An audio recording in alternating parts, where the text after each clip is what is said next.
আসসালামু আলাইকুম স্যার। ওয়ালাইকুম আসসালাম। স্যার কেমন আছেন? আলহামদুলিল্লাহ।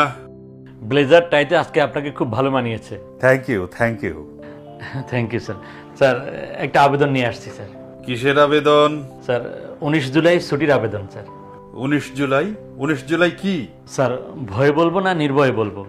ভয়ে বলুন, নির্ভয়ে আমার সাথে কি কথা? স্যার আমার প্রিয় সংগঠন বাংলাদেশ জামাত ইসলামীর জাতীয় সমাবেশ আগামী 19 জুলাই শনিবার দুপুর 2টায় সরওয়ার্দী উদ্যানে। আমি সেখানে যেতে চাই স্যার। বাংলাদেশ জামাত ইসলামী এখন অনেক ভালো ভালো কাজ করছে, দেশের মানুষ তাদেরকে নিয়ে ভাবছে। ওকে, আমরাও বাংলাদেশ জামাত ইসলামীকে নিয়ে স্বপ্ন দেখছি। Thank you sir.